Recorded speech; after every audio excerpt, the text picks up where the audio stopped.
Hello dear students, बहुत बहुत स्वागत आप सभी का सक्सेस वर्ल्ड एमसीक्यू चैनल पर। तो चलिए आज हमारा प्रैक्टिस सेट 2 है। तो जल्दी जल्दी से सभी लोग लाइव में जाइए। सभी को गुड मॉर्निंग गुड मॉर्निंग। और जैसे कि पता है कि ये क्लास आपका हर सुबह 6:30 बजे लाइव में होती है और ये class Bihar police constable, Bihar उत्पाद सिपाही और बिहार फायरमैन के एग्जाम के लिए काफ़ी इंपॉर्टेंट है। तो चलिए हम आज के सेशन को स्टार्ट करते हैं। तो जल्दी जल्दी से सभी लोग लाइव में आ जाइए। सभी को गुड मॉर्निंग गुड मॉर्निंग। तो आज के सेशन का सबसे पहला प्रश्न आपके स्क्रीन पर है, अग्निशमन में कौन सी गैस काम आती है? ऑप्शन आपके सामने है, कार्बन डाइऑक्साइड, हाइड्रोजन, ऑक्सीजन या डी सल्फर डाइऑक्साइड। चलिए जल्दी जल्दी से लाइव चैट में आंसर करेंगे। जी बिल्कुल, गुड मॉर्निंग गुड मॉर्निंग। तो एक का राइट आंसर जो भी बच्चे ऑप्शन नंबर ए को दे रहे हैं उनका बिल्कुल सही जवाब हो जाएगा। ठीक है, कार्बन डाइऑक्साइड ऑप्शन ए इस प्रश्न का बिल्कुल सही जवाब हो जाएगा, ऑप्शन ए। चलिए इसी के साथ आगे देखते हैं। अगला प्रश्न आपके स्क्रीन पर है, भारत का प्रथम परमाणु संयंत्र निम्न में से कौन सा है? नरोरा, कलपक्कम, तारापुर या डी रावत भाटा। सोच समझकर आंसर करना है क्योंकि आपको मैक्सिमम से मैक्सिमम स्कोर देना है। चलिए फटाफट से आंसर करेंगे।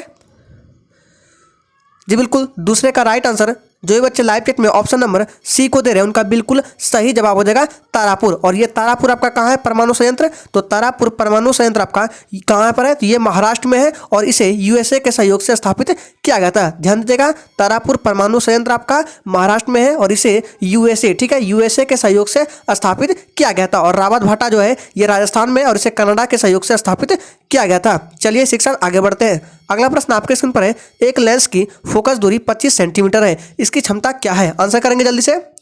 तो चलिए इसको सॉल्व कैसे करते हैं बता देते हैं। सबसे पहले आपको ध्यान देना है कि फोकस दूरी 25 सेंटीमीटर है, लेकिन सेंटीमीटर में कभी भी फोकस दूरी नहीं होता है, मीटर में होता है। सबसे पहले हम 25 सेंटीमीटर को क्या करेंगे? मीटर में कन्वर्ट करेंगे। तो मीटर में कन्वर्ट करने के लिए 25 में 100 से भाग देंगे तो इसका आंसर क्या हो जाएगा? 25 से कट देगा, 25 से एक बार में और ये 4 बार में, तो 1/4 क्या हो जाएगा? मीटर हो जाएगा। अब क्या निकालना है? हमका क्षमता निकालना है। ठीक है, तो पावर निकालना है। तो पावर का सूत्र होता है P बराबर होता है 1/F। ठीक है, तो 1/, और F का मान अभी निकाला था 1/4। तो इसको अगर सॉल्व करेंगे तो इसका आंसर आ जाएगा 4। ठीक है, और क्षमता को D से डिनोट करते हैं, बड़ी D से, तो प्लस में आंसर आ रहा है तो ऑप्शन सी बिल्कुल सही जवाब हो जाएगा। और चलिए आप लोग बताएंगे थोड़ा सा लाइव चैट में कि +4D आया तो ये अवतल लेंस है या उत्तल लेंस? आंसर करेंगे आप लोग।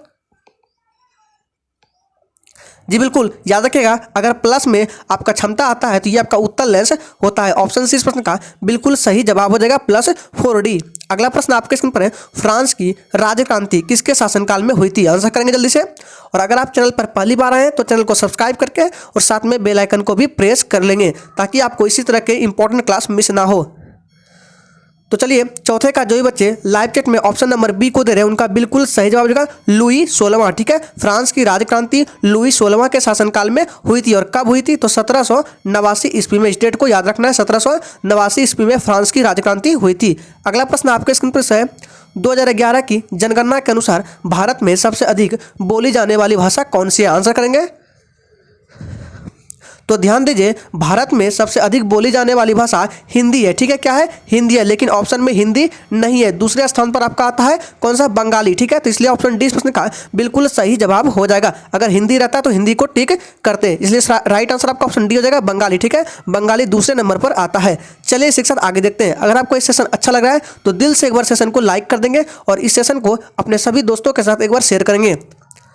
तो छठा प्रश्न है, सूफिया कलाम जो एक प्रकार का भक्ति संगीत है। ठीक है, याद रखिएगा, सूफिया कलाम एक प्रकार का भक्ति संगीत है। विशेषता इसका क्या है? गुजरात की विशेषता है, कश्मीर की विशेषता है, राजस्थान की या बिहार की विशेषता है? आंसर करेंगे जल्दी से, सोच समझकर आंसर करना है। जी बिल्कुल, सभी को गुड मॉर्निंग गुड मॉर्निंग। तो 6 का राइट आंसर जो भी बच्चे ऑप्शन नंबर बी को दे रहे हैं उनका बिल्कुल सही जवाब हो जाएगा, ये कश्मीर की विशेषता है। ऑप्शन बी बिल्कुल करेक्ट आंसर हो जाएगा। अगला प्रश्न आपके स्क्रीन पर है, अक्टूबर 1917 की बोल्शेविक क्रांति के नेतृत्व किसने किया था? काफी मोस्ट इंपॉर्टेंट प्रश्न है, आंसर करेंगे जल्दी से। जी बिल्कुल, फटाफट से आंसर देंगे।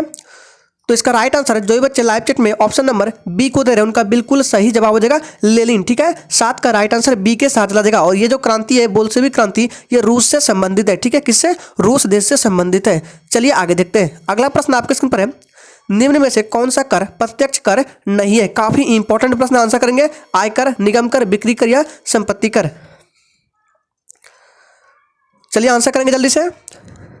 जी बिल्कुल, याद रखिएगा 8 का राइट आंसर जो भी बच्चे सी को दे रहे हैं उनका बिल्कुल सही जवाब हो जाएगा बिक्री कर। ठीक है, ये आपका प्रत्यक्ष कर नहीं है, आयकर, निगम कर, संपत्ति कर ये प्रत्यक्ष कर है, और बिक्री कर ये सब आपका आ गया किसमें, अप्रत्यक्ष कर में बिक्री कर। ठीक है, ऑप्शन सी बिल्कुल सही जवाब हो जाएगा, बिक्री कर आपका प्रत्यक्ष कर नहीं है। अगला प्रश्न आपके स्क्रीन पर है, थैलेसीमिया के रोगों में शरीर निम्न में संश्लेषण की क्षमता नहीं रखता है, यानी कि अगर आपको थैलेसीमिया रोग होता है तो शरीर किसकी संश्लेषण की क्षमता नहीं रखता है, विटामिन डी, हार्मोन, हीमोग्लोबिन या प्रोटीन की। आंसर करेंगे सोच समझ के, काफी इंपॉर्टेंट क्लास को कराया जा रहा है तो आप वीडियो में लास्ट तक बने रहिएगा।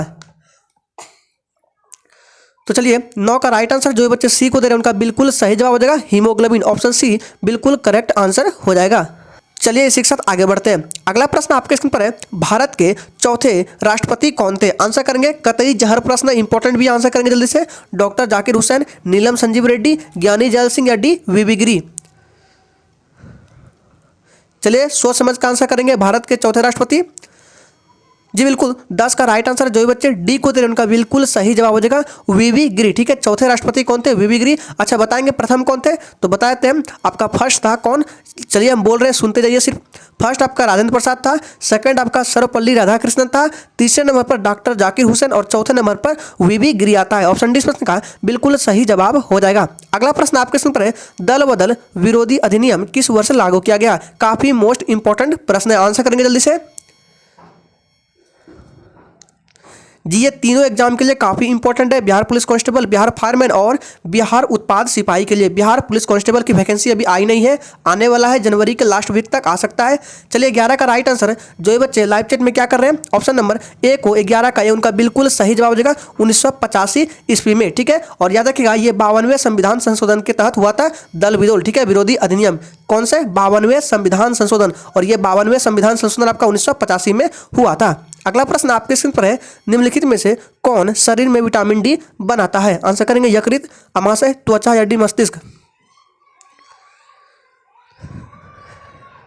जी बिल्कुल बिल्कुल सही जवाब ऑप्शन सी बिल्कुल सही जवाब हो जाएगा त्वचा। ठीक है, क्या करता है, त्वचा विटामिन डी बनाता है, ऑप्शन सी बिल्कुल सही जवाब हो जाएगा। अच्छा विटामिन डी की कमी से कौन सा रोग होता है, तो बता देते हैं विटामिन डी की कमी से आपका रिकेट्स नामक रोग होता है। और आप लोग कमेंट में आंसर देंगे कि विटामिन डी का रासायनिक नाम क्या है। देखते हैं कितने बच्चे आंसर करते हैं, विटामिन डी का रासायनिक नाम आपको बताना है, कमेंट बॉक्स में आंसर देना है। चलिए इसी के साथ आगे देखते हैं।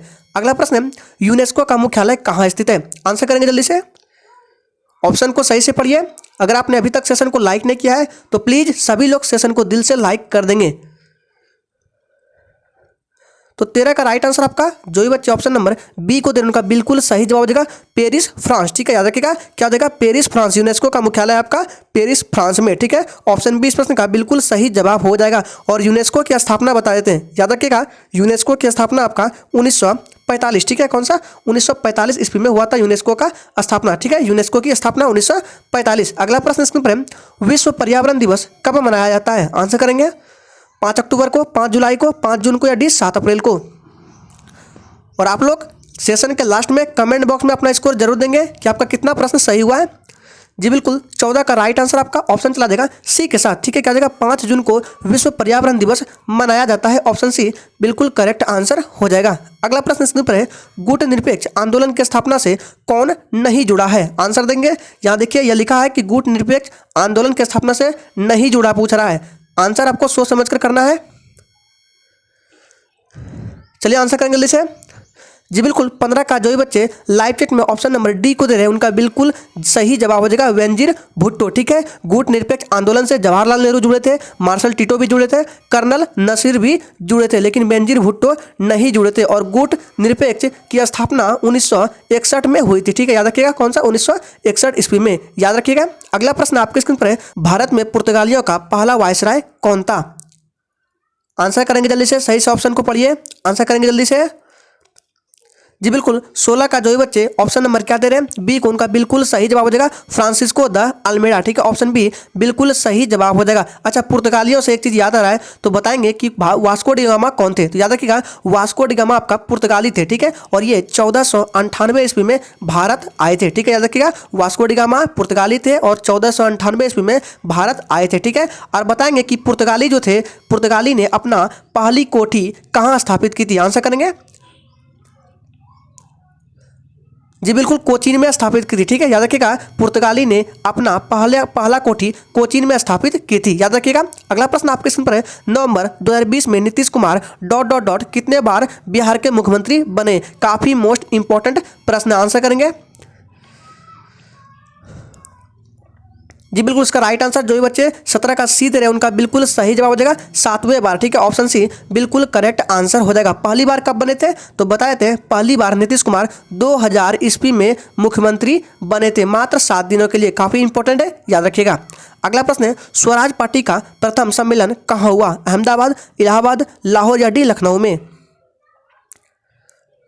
जी बिल्कुल, 18 का राइट आंसर जो बच्चे बी को दे रहे हैं उनका बिल्कुल सही जवाब हो जाएगा इलाहाबाद। ठीक है, और स्वराज पार्टी की स्थापना पूछे तो स्वराज पार्टी की स्थापना 1923 ईस्वी में चित्तरंजन दास और मोतीलाल के नेहरू द्वारा किया गया था। ठीक है, स्वराज पार्टी की स्थापना 1923 ईस्वी में चित्तरंजन क्या बताए मोतीलाल नेहरू और चित्तरंजन दास द्वारा किया गया था। ठीक है, याद रखिएगा। अगला प्रश्न है, निर्मला शेरोन किस खेल से संबंधित है? आंसर करेंगे जल्दी से। जी बिल्कुल, 19 का राइट आंसर जो भी बच्चे लाइव चैट में डी को दे रहे हैं उनका बिल्कुल सही जवाब हो जाएगा स्प्रिट। ठीक है, ऑप्शन डी बिल्कुल सही जवाब हो जाएगा। अगला प्रश्न आपके स्क्रीन पर है, भारत भवन कहाँ स्थित है? कतई जहर प्रश्न है, काफी इंपॉर्टेंट आंसर करेंगे। भारत भवन कहाँ स्थित है? भोपाल, इंदौर, अहमदाबाद या डी देहरादून में? आंसर करेंगे जल्दी से। जी बिल्कुल, इसका राइट आंसर 20 का राइट आंसर जो बच्चे लाइव चैट में ए को दे रहे हैं उनका बिल्कुल सही जवाब हो जाएगा भोपाल। ठीक है, मध्य प्रदेश के भोपाल में ऑप्शन ए बिल्कुल सही जवाब हो जाएगा। यहाँ से एक प्रश्न पूछा जाता है कि भारत भवन का डिजाइन किसने किया था? तो याद रखिएगा चार्ल्स कोरिया ने। ठीक है, किसने? लिख देते हैं यहाँ पे, चार्ल्स कोरिया ने भारत भवन का डिजाइन किया था, याद रखिएगा चार्ल्स कोरिया। अगला प्रश्न स्क्रीन पर है, निम्नलिखित में से किस प्रकार की मृदा की जल धारण क्षमता सबसे कम होती है? आंसर करेंगे। काफी इंपॉर्टेंट क्लास को कराया जा रहा है, वीडियो में लास्ट तक बने रहिएगा। तो 21 का राइट आंसर जो भी बच्चे क्या दे रहे हैं ए को उनका बिल्कुल सही जवाब हो जाएगा बलुई दोमट। ठीक है, ऑप्शन ए बिल्कुल सही जवाब हो जाएगा। और सबसे अधिक चिकनी मिट्टी होता है। ठीक है, सबसे कम मृदा जो है जल धारण की क्षमता रखता है बलुई दोमट और सबसे अधिक चिकनी मिट्टी। अगला प्रश्न आपके स्क्रीन पर है, संचार उपग्रह वायुमंडल के किस स्तर में अवस्थित किए जाते हैं? आंसर करेंगे जल्दी से। अगर आपको वायुमंडल के परतों के बारे में डिटेल में पढ़ना है तो जाइए, आपको वीडियो के नीचे डिस्क्रिप्शन बॉक्स में लिंक दिया गया है, जाकर पढ़ सकते हैं। जी बिल्कुल, 22 का राइट आंसर आपका ऑप्शन चला जाएगा किसके साथ? जो बच्चे सी को दे रहे हैं उनका बिल्कुल सही जवाब है आयन मंडल में स्थापित किए जाते हैं। 23 का राइट आंसर सी हो जाएगा। ठीक है, ऑप्शन सी क्या हो जाएगा? ऑप्शन सी बिल्कुल सही जवाब है। अगला प्रश्न आपके स्क्रीन पर है, उत्तरी गोलार्ध में सबसे बड़ा दिन होता है? 21 दिसंबर, 22 दिसंबर, 21 जून या डी 22 जून को? जी बिल्कुल, 23 का राइट आंसर जो भी बच्चे लाइव चैट में ऑप्शन नंबर सी को दे रहे हैं उनका बिल्कुल सही जवाब है 21 जून को। ठीक है, उत्तरी गोलार्ध में सबसे बड़ा दिन 21 जून को होता है और इसी दिन याद रखिएगा इसी दिन विश्व योग दिवस भी मनाया जाता है 21 जून को। अगला प्रश्न स्क्रीन पर है, भारत के थार रेगिस्तान में स्थित कच्छ के रण भारत के निम्नलिखित में से किस राज्य में अवस्थित है? आंसर करेंगे। देखते हैं 24 के लिए कितने बच्चे सही जवाब करते हैं, फटाफट से आंसर देंगे। जी बिल्कुल, इसका राइट आंसर जो है बच्चे क्या दे रहे हैं गुजरात, उनका बिल्कुल गलत आंसर है, गुजरात नहीं होगा। 24 का बी हो जाएगा राजस्थान। ठीक है, आप लोगों ने यहाँ पे कच्छ के रण देख लिया इसलिए गुजरात टिक किया, लेकिन गुजरात नहीं होगा। ठीक है, थार रेगिस्तान आपका राजस्थान में पड़ता है। भारत के थार रेगिस्तान में स्थित जो कच्छ के रण है भारत के राजस्थान में ही पड़ता है। आप लोगों ने कच्छ के रण देखा और गुजरात को लगा दिया, गलत जवाब है बी राजस्थान हो जाएगा। अगला प्रश्न है, भारत और नेपाल के बीच विवाद निम्नलिखित में से किस क्षेत्र की सीमा के लिए है? जी बिल्कुल, 25 का राइट आंसर ऑप्शन बी हो जाएगा काला पानी। चलिए आगे बढ़ते हैं। अगला प्रश्न है, निम्नलिखित में से कौन सा विटामिन B6 का दूसरा नाम है? आंसर करेंगे, विटामिन B6 का नाम क्या है? जी बिल्कुल, 26 का राइट आंसर आपका ऑप्शन चला जाएगा इसके साथ 26 का सी हो जाएगा पायरिडॉक्सिन। ठीक है, ऑप्शन सी बिल्कुल सही जवाब हो जाएगा विटामिन B6 का नाम पायरिडॉक्सिन, ऑप्शन सी बिल्कुल सही जवाब है। अगला प्रश्न है, पानी का घनत्व अधिकतम होता है किस डिग्री पर? 100 डिग्री सेल्सियस पर, 4 डिग्री सेल्सियस पर, 0 डिग्री सेल्सियस पर या -4 डिग्री सेल्सियस पर? जी बिल्कुल, 27 का राइट आंसर आपका ऑप्शन बी के साथ चला जाएगा 4 डिग्री सेल्सियस पर पानी का घनत्व अधिकतम होता है, याद रखिएगा। अगला प्रश्न है, एम्पियर की एसआई इकाई क्या है? जी बिल्कुल 28 का राइट आंसर। जो भी बच्चे ऑप्शन नंबर किसको दे रहे हैं 28 का बी, उनको बिल्कुल बिल्कुल सही जवाब है विद्युत प्रवाह। ठीक है, विद्युत आवेश नहीं होगा, विद्युत प्रवाह होगा। ऑप्शन बी बिल्कुल सही जवाब हो जाएगा। सोच समझ कर आंसर कीजिए। अगला प्रश्न है, आंतरिक सुरक्षा विभाग निम्नलिखित में से किस मंत्रालय के अंतर्गत आता है? काफी इंपॉर्टेंट प्रश्न है, आंसर करेंगे सोच समझ के। जी बिल्कुल 29 का राइट आंसर आपका ऑप्शन ए के साथ आ जाएगा गृह मंत्रालय। ऑप्शन ए बिल्कुल सही जवाब हो जाएगा। चलिए यहाँ से कुछ इंपॉर्टेंट प्रश्नों को बताते हैं। अच्छा, सेंट्रल लेवल के जो पुलिस होते हैं वे भी गृह मंत्रालय के अंतर्गत आते हैं। विदेश घूमने के लिए वीजा भी जो बनवाते हैं गृह मंत्रालय के अंतर्गत आते हैं। प्रवासी मजदूर जो प्रवासी होते हैं वे भी गृह मंत्रालय के अंतर्गत आते हैं। याद रखिएगा, सबसे इंपॉर्टेंट है कि सेंट्रल लेवल के पुलिस जो है वे गृह मंत्रालय के अंतर्गत आते हैं, इसको ध्यान में रखना है। यानी कि आंतरिक सुरक्षा विभाग जो है ये गृह मंत्रालय के अंतर्गत आता है। जितने भी आंतरिक सुरक्षा के अंतर्गत विभाग है सभी के सभी गृह मंत्रालय के अंतर्गत आते हैं। अगला प्रश्न है, चार्टर ने संयुक्त राष्ट्र के प्रमुख अंगों की स्थापना की। संयुक्त राष्ट्र में कितने मुख्य निकाय या समितियां हैं? आंसर करेंगे। काफी मोस्ट इंपॉर्टेंट प्रश्न ये भी। जी बिल्कुल 30 का राइट आंसर क्या हो जाएगा? जी बिल्कुल सी बिल्कुल सही जवाब हो जाएगा, 6 हो जाएगा। ठीक है, 6 समितियां यह है। कौन कौन से चलिए बताते हैं, लिख देते हैं। यहाँ पे लिख नहीं पाएंगे, संभव नहीं है, जगह स्पेस कम है। चलिए बोल देते हैं, सुन लीजिए। 6 कौन कौन से होंगे आपका? एक हो गया महासभा, सुरक्षा परिषद, आर्थिक एवं सामाजिक परिषद, अंतर्राष्ट्रीय न्यायालय, न्याय परिषद और सचिवालय। ठीक है, यही 6 अंग यानी कि समितियां हैं, याद रखिएगा। अगला प्रश्न स्क्रीन पर है, भारत के संविधान की अनुसूचियों की कुल संख्या कितनी है? जी बिल्कुल 31 का राइट आंसर। जो भी बच्चे बी को दे रहे हैं उनका बिल्कुल सही जवाब है, 12 अनुसूचियां हैं। ठीक है, पहले 8 था लेकिन अभी 12 है। अगला प्रश्न है, भारत का सबसे लंबा नदी पुल डोला सदिया का नाम बदलकर क्या रखा गया है? काफी इंपॉर्टेंट है, सबसे पहले ध्यान में रखना है। भारत का सबसे लंबा नदी पुल कौन सा है? ढोला सदिया है। इसका नाम बदलकर क्या कर दिया गया? तो भूपेन हजारिका ब्रिज। ठीक है, ऑप्शन ए बिल्कुल सही जवाब हो जाएगा। ठीक है, और ये लोहित नदी पर है। कौन सी नदी पर? याद रखिएगा, भूपेन हजारिका ब्रिज जो है ये लोहित नदी पर है, जो कि असम में है। ठीक है, और ये जो है ये नदी जो है ब्रह्मपुत्रा नदी की सहायक नदी है। ठीक है, यहाँ पे लिख देते हैं, ये जो लोहित नदी है, याद रखिएगा, ये लोहित नदी, इस पर भूपेन हजारिका ब्रिज है, और लोहित नदी ये ब्रह्मपुत्रा नदी की सहायक नदी भी है। अगला प्रश्न स्क्रीन पर है, निम्नलिखित में से किस राज्य में विधान परिषद मौजूद है? आंसर करेंगे, सोच समझकर आंसर करना है।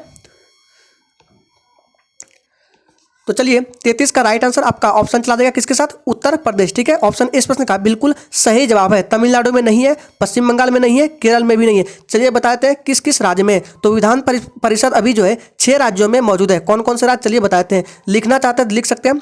यूपी हो गया, बिहार हो गया। ठीक है, याद रखिएगा, यूपी बिहार हो गया, महाराष्ट्र कर्नाटक हो गया, और तेलंगाना आंध्र प्रदेश। ठीक है, यही 6 राज्य में विधान परिषद मौजूद है। ठीक है, जिसमें आपका ऑप्शन में उत्तर प्रदेश आ रहा है, इसलिए उत्तर प्रदेश सही जवाब हो जाएगा। तमिलनाडु नहीं होगा, पश्चिम बंगाल भी नहीं होगा, और केरल भी नहीं होगा। ठीक है, अगर आप लिखना चाहते हैं तो लिख सकते हैं वीडियो को रिवाइंड करके। अगला प्रश्न आपके स्क्रीन पर है, भारत में सबसे लंबे समय तक सेवा करने वाले मुख्यमंत्री कौन थे? काफी मोस्ट इंपॉर्टेंट प्रश्न है। जी बिल्कुल 34 का राइट आंसर। अगर आपने बी को दिया तो बिल्कुल सही जवाब है ज्योति बसु। ठीक है, ऑप्शन बी बिल्कुल सही जवाब है। ठीक है, 23 साल तक, और पश्चिम बंगाल में। ठीक है, याद रखिएगा, पश्चिम बंगाल में इन्होंने सेवा दी 23 साल तक। ठीक है, अगर लेकिन ऑप्शन में पवन कुमार चामलिंग रहता तो ऑप्शन वही सही हो जाता, क्योंकि उन्होंने 24 साल तक सेवा की थी सिक्किम। ठीक है, सिक्किम के मुख्यमंत्री थे 24 साल तक। ठीक है, लेकिन ऑप्शन में ज्योति बसु है, इसलिए राइट आंसर ज्योति बसु हो जाएगा। लेकिन ऑप्शन में अगर रहता पवन कुमार चामलिंग तो वही आंसर होता, इससे आगे वही है। ठीक है, अगला प्रश्न है, लोकसभा की पहली महिला अध्यक्ष का नाम क्या है? आंसर करेंगे, सुमित्रा महाजन, इंदिरा गांधी, सुषमा स्वराज, या डी मीरा कुमार। जी बिल्कुल, इसका राइट आंसर आपका ऑप्शन डी के साथ चला जाएगा, मीरा कुमार। ठीक है, लोकसभा की पहली महिला अध्यक्ष का नाम है मीरा कुमार। ठीक है, अगला प्रश्न आपके स्क्रीन पर है, एक व्यक्ति के स्वास्थ्य पर निम्न में किसका दीर्घकालीन प्रभाव होता है? राइट आंसर इसका क्या हो जाएगा? ऑप्शन बी के साथ चल जाएगा, वृक्क रोग। अगला प्रश्न है, निम्न में से कौन सा प्रकाशिक सूक्ष्मदर्शी का हिस्सा नहीं है? आंसर करेंगे जल्दी से। तो 37 का राइट आंसर है। जो भी बच्चे लाइव चैट में डी को दे रहे हैं उनका बिल्कुल सही जवाब हो जाएगा, हैंड लेंस। अगला प्रश्न है, निम्न में से कौन सी कोशिकाएं प्रत्येक 120 दिनों में नवीनीकृत हो जाती है? आंसर करेंगे, अच्छा प्रश्न है। जी बिल्कुल, इसका राइट आंसर जो भी बच्चे 38 का ए दे रहे हैं उनका बिल्कुल सही जवाब हो जाएगा लाल रक्त कणिका यानी कि RBC। और इसका जो कार्यकाल होता है 120 दिनों का होता है, फिर 120 दिनों के बाद नवनीकृत हो जाता है। ऑप्शन ए बिल्कुल सही जवाब हो जाएगा लाल रक्त कणिका है जिसको RBC कहते हैं, उसका कार्यकाल 120 दिनों का होता है। अगला प्रश्न है, अपनी आंखों को स्वस्थ रखने के लिए हमें आहार में इसे सम्मिलित करना चाहिए, विटामिन डी को, के, सी या ए को। तो इसका जो राइट आंसर है ऑप्शन डी के साथ लगेगा विटामिन ए। ठीक है, और विटामिन ए की कमी से रतौंधी नामक रोग भी होता है, और विटामिन ए का रासायनिक नाम आपका रेटिनॉल है। ठीक है, और गाजर में यह प्रचुर मात्रा में होता है विटामिन ए। अगला प्रश्न स्क्रीन पर है, जड़ और प्रवाह के शीर्ष पर उपस्थित उत्तक कौन सा है? आंसर करेंगे जल्दी से।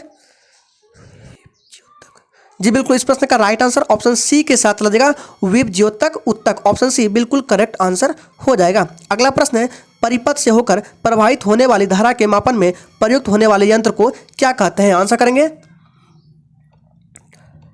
जी बिल्कुल, इसका राइट आंसर आपका ऑप्शन क्या हो जाएगा? तो याद रखिएगा 41 का राइट आंसर आपका ऑप्शन सी के साथ लगेगा ए मीटर। ठीक है, ऑप्शन सी इस प्रश्न का बिल्कुल सही जवाब हो जाएगा ए मीटर। ठीक है, अगर ऑप्शन में ए मीटर नहीं रहता तो आप गैल्वेनोमीटर के साथ भी जा सकते थे। अगला प्रश्न आपके स्क्रीन पर है, ऊष्मीय शक्ति केंद्र में कोयले को जलाने पर उत्पादित मुख्य वायु प्रदूषण होता है कौन सा? Methane, sulphur dioxide, carbon dioxide या डी ओजोन? काफी मोस्ट इंपॉर्टेंट प्रश्न है, सोच समझ कर आंसर करना है। चलिए, तो 42 का जो भी बच्चे लाइव चैट में ऑप्शन नंबर बी को दे रहे हैं उनका बिल्कुल सही जवाब हो जाएगा सल्फर डाइऑक्साइड। ये बहुत ही खतरनाक गैस होते हैं, ऑप्शन बी बिल्कुल सही जवाब है। ठीक है, और अम्लीय वर्षा के लिए यही गैस प्रभावी होता है। अम्लीय वर्षा जो होता है इसका प्रमुख कारण यही गैस है सल्फर डाइऑक्साइड। ठीक है, अगला प्रश्न आपके स्क्रीन पर है, डॉट डॉट डॉट भारत का सबसे बड़ा बॉक्साइट उत्पादक राज्य कौन सा है? खाली स्थान में भरना है। बॉक्साइट का उत्पादक राज्य कौन है? उड़ीसा, उत्तर प्रदेश, तमिलनाडु या मध्य प्रदेश? तो इसका जो राइट आंसर है आपका 43 का क्या हो जाएगा? ए हो जाएगा उड़ीसा है। ठीक है, ऑप्शन ए बिल्कुल सही जवाब हो जाएगा राजधानी भुवनेश्वर। अगला प्रश्न स्क्रीन पर है, खाली स्थान कोणार्क मंदिर निम्न राज्य में स्थित है। आंसर करेंगे। तो याद रखिएगा कोणार्क मंदिर जो है ये आपका उड़ीसा राज्य में है। ऑप्शन बी बिल्कुल सही जवाब हो जाएगा, ऑप्शन बी बिल्कुल सही जवाब है। अगला प्रश्न है, यूनेस्को के अनुसार निम्न में से कौन सा विश्व धरोहर स्थल नहीं है? तो इसका जो राइट आंसर है आपका ऑप्शन सी के साथ लगेगा मैसूर महल। ठीक है, यहाँ पर महल लिखना छूट गया है तो क्या हो जाएगा? Right answer option C Mysore Mahal. चलिए इसी के साथ आगे बढ़ते हैं। आगे बढ़ने से पहले अगर आपको ये सेशन अच्छा लग रहा है तो सभी लोग दिल से सेशन को लाइक करेंगे, और जिसने चैनल को सब्सक्राइब नहीं किया है वो चैनल को भी सब्सक्राइब कर लेंगे। अगला प्रश्न है, WWF ने मध्य प्रदेश में प्रोजेक्ट टाइगर इस वर्ष में शुरू किए हैं, बताएंगे किस वर्ष? सोच समझ कर आंसर करना है। तो इसका जो राइट आंसर है आपका ऑप्शन जो ये बच्चे 46 का सी दे रहे हैं उनका बिल्कुल सही जवाब है 1973 ईस्वी में शुरू किए हैं। पूरा डेट है 7 अप्रैल 1973। ठीक है, इस डेट को याद रखना है, प्रोजेक्ट टाइगर 7 अप्रैल 1973। अगला प्रश्न आपके स्क्रीन पर है, बांध जो चंबल नदी पर बनाया गया है जो मध्य प्रदेश व राजस्थान की सीमा पर है कौन सा बांध है? गांधी सागर बांध, सरदार सरोवर बांध, इंदिरा गांधी या टी संजय सागर बांध? तो इसका जो राइट आंसर है 47 का आपका ऑप्शन ए के साथ चला जाएगा, क्या जाएगा? गांधी सागर बांध। ठीक है, ऑप्शन ए इस प्रश्न का बिल्कुल सही जवाब हो जाएगा, और यह सरदार सरोवर बांध आपका नर्मदा नदी पर है। अगला प्रश्न है, यांत्रिक ऊर्जा को विद्युत ऊर्जा में रूपांतरित करने वाली एक डिवाइस निम्न में है कौन सी डिवाइस है? विद्युत ट्रांसफार्मर, विद्युत चालक, विद्युत मोटर या डी विद्युत जनरेटर?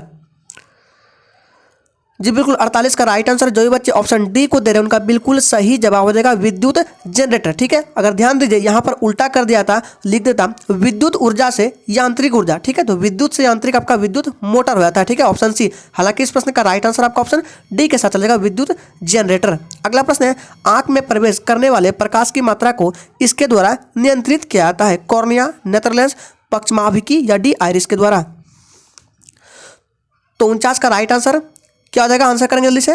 जी बिल्कुल, 49 का राइट आंसर डी हो जाएगा आइरिस। अगला प्रश्न स्क्रीन पर है और आज के सेशन का यह आखिरी प्रश्न है, पशु उत्तक जो स्राव और अवशोषण में सहायक करता है कौन से उत्तक है बताएंगे? जी बिल्कुल, राइट आंसर डी हो जाएगा उपकल उत्तक। ठीक है, ऑप्शन डी इस प्रश्न का बिल्कुल करेक्ट आंसर हो जाएगा। तो उम्मीद करेंगे आपको ये सेशन अच्छा लगा होगा। तो चलिए फिर से मिलते हैं कल सुबह 6:30 बजे नेक्स्ट सेशन के साथ।